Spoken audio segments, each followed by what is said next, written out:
Breaking news. Widener University announced on Tuesday the Michelle M. Davis Belonging Lounge. The lounge in the lower level of the University Center is named in honor of Widener's Vice President of Inclusion and Belonging. The change was announced during a student block party on homecoming weekend. The space, which will now be known as the Michelle M. Davis Belonging Lounge, was renamed in recognition of Davis's role as a powerful advocate and steadfast pillar of care for Widener students for 20-plus years. Davis was the founding director of the Multicultural Student Affairs Office, known now as the Office of Student Inclusion and Belonging, and Widener's first full-time Chief Diversity Officer. She launched initiatives including the 1821 Experience Pre-Orientation Program, the Pride Mentoring Program, and her collaborative efforts with students created the We're All Widener Pluralism campaign, cementing her legacy as a leader for inclusion.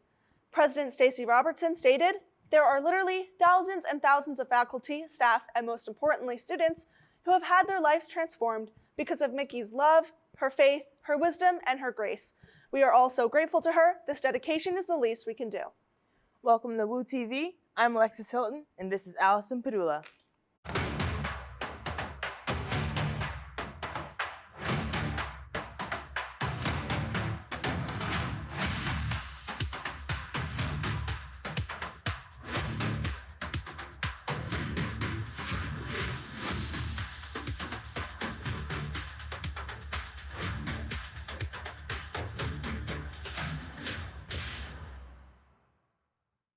Several major U.S. airports are choosing to block a video from Kristi Noem, the U.S. Homeland Security Secretary, that blames Democrats for the ongoing government shutdown. The video is part of a series of messages also found on the federal government's websites. This raises the question of whether the messages violate federal law banning the government from engaging in political activity. The airport authorities in populated cities like Phoenix, Las Vegas, Seattle, and Philadelphia have refused to show the footage at security checkpoints because they say the political messaging could violate state and federal law. One of the laws in question is the Hatch Act, which bars federal employees from partisan political activity. Philadelphia International Airport is one of a growing list of airports that are not showing the video, even after the Transportation Security Administration made the request to show it. While some are saying they won't share it for technical reasons, the Philadelphia airport has a rule against displays that are political in nature. On October 15th, the Supreme Court heard oral arguments on the drawing of Louisiana's congressional map. In 2022, the state drew its map, and a group of Black voters went to the state saying that Louisiana was trying to dilute the Black vote by dividing communities, which they argue violated Section 2 of the Voting Rights Act, which outlaws discrimination in voting based on race. Louisiana, with a 30% Black population, redrew the map with a second Black majority district. On Wednesday, a group of non-African American voters claimed the drawing of another Black district is discriminatory towards non-Black voters, thus violating Section 2 of the Voting Rights Act. The conservative-leaning Supreme Court is seemingly willing to gut the act, giving more power to the states and possibly leaving minority communities without federal laws to protect them from discrimination in voting. On October 14th, the Supreme Court denied an appeal from conspiracy theorist Alex Jones to overturn the $1.4 billion he had been ordered to pay in damages to families of victims of the 2012 Sandy Hook massacre. Jones stated that the 2012 mass shooting that had claimed the lives of 20 children and 6 educators was a hoax. A Connecticut jury awarded $965 million in damages to 15 plaintiffs defamed by Jones. The judge then added $473 million in punitive damages, which an appeals court reduced by $323 million after Jones appealed. He also lost a similar lawsuit in Texas, declaring bankruptcy after losing. Jones faces two more defamation lawsuits from other Sandy Hook parents and the family of a man who was falsely identified as a school shooter. Those cases have not yet gone to court. As the battle rages in Harrisburg over SEPTA, regional rail riders say they have encountered hundreds of delayed and canceled trains. On Tuesday, riders and lawmakers demanded action at a rally in Love Park. Regional rail riders are both frustrated with delays and concerned about their safety and are now demanding funding in the state for SEPTA. SEPTA rider Queen Lee said, "It's more than just unacceptable, it's unimaginable." Riders, community activists, and elected officials are calling for renewed funding for SEPTA. SEPTA says they are working to meet both federal regulations as well as speed up its fleet inspection. They have been asked to complete the safety checks within 30 days to meet the National Transportation Safety Board's requirements. Coldy Balmer pleaded guilty Tuesday to the attempted murder of Governor Josh Shapiro. Back in April, he scaled an iron security fence in the middle of the night, eluded police, and used beer bottles filled with gasoline to ignite the occupied Pennsylvania governor's mansion. He has also entered pleas to terrorism, 22 counts of arson, burglary, aggravated assault of Shapiro, 21 counts of reckless endangerment, and loitering that caused millions of dollars in damage to the state-owned brick building. The U.S. Food and Drug Administration has given the green light for another blood test to help assess Alzheimer's disease and other causes for cognitive decline. Alzheimer's disease is a brain disorder that is known to slowly destroy memory and thinking skills and later the ability to carry out the simplest tasks. The test, developed by Roche Diagnostics, is intended to be given to adults 55 and older who show signs of cognitive decline. The test is the second blood-based test to be approved by the FDA this year. Its predecessor got the green light in May. Having multiple tests that track different proteins is crucial to better understand someone's brain health when testing for early Alzheimer's disease. It's currently estimated that about 42% of people over the age of 55 and older in the United States may develop dementia in their later years, and about 92% of adults with mild cognitive impairment may go undiagnosed. 5 major broadcast networks, NBC, ABC, CBS, CNN, and Fox News, have joined dozens of other organizations in saying they will not sign the new Pentagon press policy. The new policy states that reporters could have their press passes revoked if they publish information that has not been authorized by release for the Pentagon. Many journalists consider this restrictive, saying the policy is without precedent and threatens core journalistic protections. Defense Secretary Pete Hegseth responded to multiple news sources' statements by replying on the platform X with the waving hand emoji. The conservative cable channel One America News Network appears to be the only outlet that has signed the policy.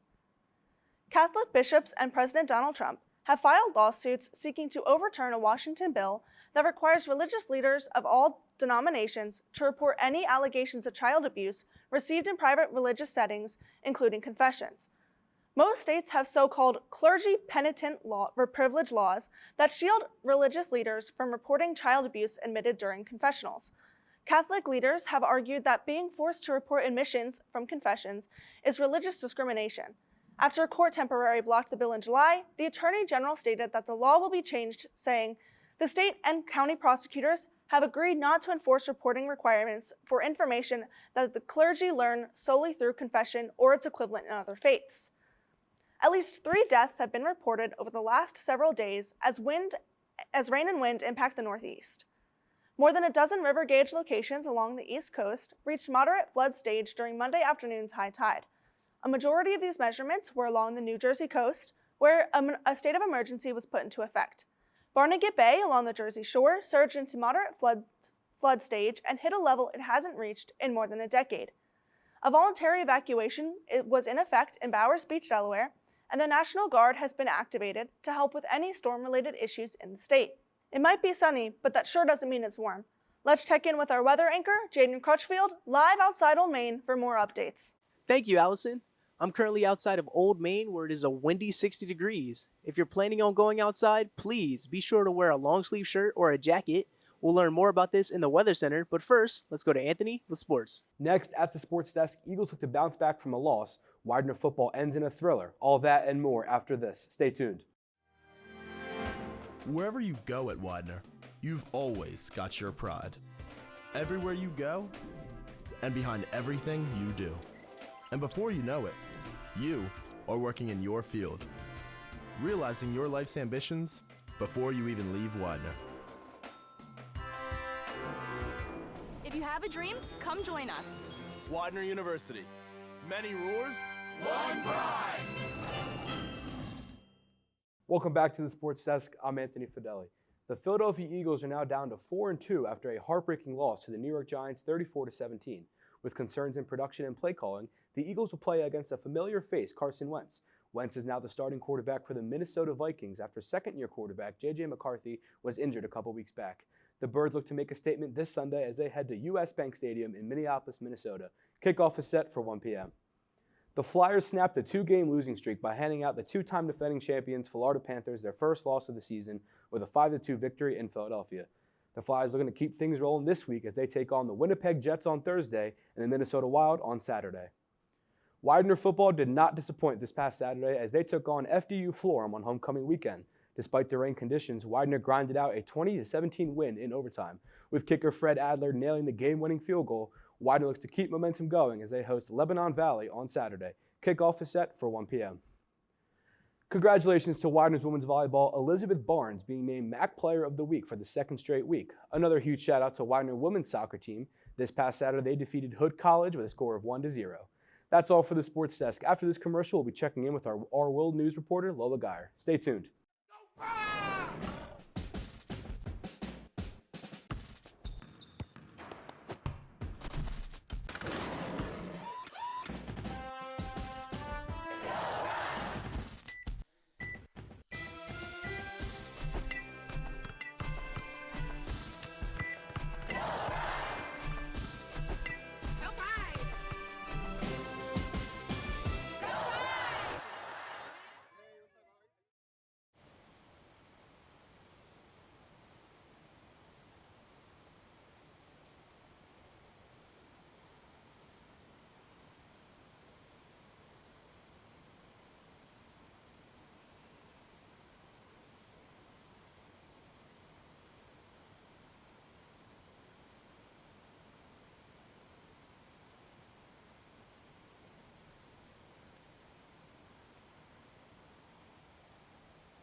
Thanks, Anthony. Welcome to World News, where we cover top stories from around the world. I'm Lola Geyer. A military unit called CAPSAT in Madagascar announced that it had seized power over the country after the president went into hiding due to anti-government protest. Anger rose over the water and electricity shortages crippling the country, causing President Andry Rajoelina to abandon his post and flee the country. Members of parliament attempted to impeach President Rajoelina, however, he took steps to prevent it by dissolving the lower house of parliament. The military unit said that it would establish a committee composed of army and police senior officers, then set up a civilian government soon afterwards. 2 hurricanes hit Mexico last week, triggering devastating landslides and flooding in the Gulf Coast and central states, leaving nearly 300 dead or missing. Around 100,000 homes were affected, infrastructure has been destroyed, and electricity has been knocked out in towns across 5 states. Such intense rain at the end of Mexico's rainy season was unexpected, according to President Claudia Sheinbaum. However, in good news, the president is meeting with the finance ministry to discuss rebuilding efforts and to visit some hard-hit states. A German woman who stole the top of an ancient Greek column more than 50 years ago has just now returned the piece to Greece. The artifact, which is over 2,400 years old, was taken in the 1960s from a 4th century BC guest house in ancient Olympia. The woman surrendered it to the University of Munster in Germany, which was then given to Greece through a ceremony. This is the 3rd artifact that has been returned by the university. A cup from 1896 was returned in 2019, and a Roman-era marble head in 2024. The ministry applauded the woman's actions, showing that it's never too late to do the right thing. That's all for now, sending it back to the news desk with Alexis Hilton. This past weekend, Widener celebrated Homecoming 2025, where Rasheem Bryant and Maritza Garcia were crowned this year's Homecoming Royalty by last year's Homecoming Royalty, Jalisa Williams and Gio Stanfa. Along with this, Widener won its homecoming football game with hundreds of alumni in attendance to witness the event despite the downpouring weather. Widener's 9th annual Strut Your Mutt event is here. This event, taking place on October 30th, features all of our beloved dogs dressed for the spooky season. All students, faculty, staff, Widener alumni, and of course your fuzzy friends with their finest costumes are invited to join us on this wonderful parade. The suggested registration fee is $5 per pet for students and $10 per pet for alumni. All proceeds go to the Providence Animal Center. Widener students and staff can find more information in their email. Not feeling the fall spirit yet? Monday, October 13th was the Safeway World Championship Pumpkin Weigh-Off in Half Moon Bay, California, where Brandon Dawson, a manufacturing engineer from Santa Rosa, California, won with his pumpkin weighing a whopping 2,346 pounds. In this competition, the winner receives $9 per pound, totaling $21,114 for this year's first place winner. On October 13th, SpaceX launched their rocket Starship into the skies, taking off from southern parts of Texas and landing successfully in the Indian Ocean. This is the largest rocket ship ever built, standing at 400 meters tall and weighing 16.7 million tons. Previously, Starship's attempts to fly have ended in failure and explosions, but this marks the 11th most successful flight of the spaceship. Elon Musk, the founder and CEO of SpaceX, describes this as a visceral feeling, as one day the goal of Starship is to send people to Mars, but a lot more work will need to be done before it's completely safe for space travel. The European Union's Entry-Exit System, or ESS, began operating October 12th. EES is an automated system for registering anyone who is not an EU citizen. The goal of implementing the system is modernizing border checks, which will make passing through the border easier than it was prior. The EES captures a traveler's biometric data, including their fingerprint and face, and links it to that person. Early integrations have already begun, with mixed reception from travelers, as some criticize its slower pacing when boarding flights. But the EU believes it will be an effective change for the future, as it is set to be fully integrated by April 10, 2026. Now let's check in with Jaden Crutchfield and the Weather Center and see what this week has in store. Thank you, Allison. Welcome to the Weather Center. Tomorrow's forecast. It's going to be partly cloudy all day. In the morning, you're looking at 44 degrees. In the noon, it's going to be 58. And in the evening, it's going to be 56. On Saturday, you're looking at partly cloudy with a high of 66 and a low of 44. On Sunday, it's going to be a little rainy with a high of 73 and a low of 52. On Monday, the rain continues with a high of 64 and a low of 53. On Tuesday, there's going to be no more rain and all sunshine with a high of 68 and a low of 49. And finally, on Wednesday, it's going to be cloudy again with a high of 60 and a low of 47. My name is Jaden Crutchfield. That was your weekly weather forecast. We'll be right back after commercial.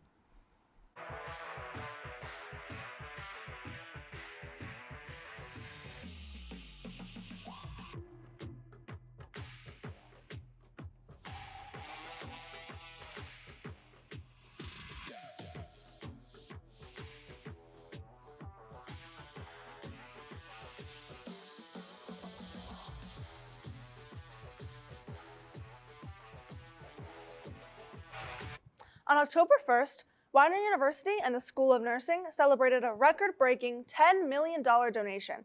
Our reporter, Jaden Crutchfield, has more on this incredible story. On a busy afternoon in October, the center of campus buzzed with excitement as the Widener community gathered to celebrate a significant milestone, a $10 million gift to name Jack and Nancy Dwyer School of Nursing. This donation was made by business school graduate Jack Dwyer, class of '78, and his wife Nancy. This marks the largest gift made in Widener's 204-year history. My family feels blessed that we're able to do this, so we're really honored to be able to do this and give back to Widener. Thank you. Thank you, Jaden. Kenneth Pobo, former Widener University professor of English and Creative Writing, returned to campus last Thursday for his annual poetry reading. The event, a long-standing tradition, offers students and faculty the chance to engage with an accomplished writer and gain insight into their creative process. Pobo, the author of 33 chapbooks and 15 full-length collections, shared selections from his work and reflected on his career as a writer and educator. Expressing his delight at being back among familiar faces, Pobo remarked that returning to Widener felt like he had never left. Here are some Widener events coming up in October. The Widener Day Open House is October 19th from 10 a.m. to 2 p.m. High school students and their families are invited to join us on campus to engage with the Widener community. There will be information sessions, campus tours, one-on-one meetings, academic panels, and more. Widener will be having a care fair on October 21st from 11 a.m. to 1 p.m. At this event, you can discover all the ways Widener supports. Stop by to explore the wide range of resources, services, and opportunities available. Dr. Brent's Queer History Mystery Drag Reveal takes place in Haunted Latham Hall Friday, October 24th at 5 p.m. This event will feature an iconic era modeling troupe, Delco Horror Haven, Mercantile 1888, an open mocktail bar, and 8 different drag queens. Thank you for watching this episode of Woo TV. For Jaden Crutchfield, Anthony Fedeli, Lola Geyer, Alexis Hilton, and all the behind-the-scenes crew, I'm Allison Padula. Thank you for watching, and good night.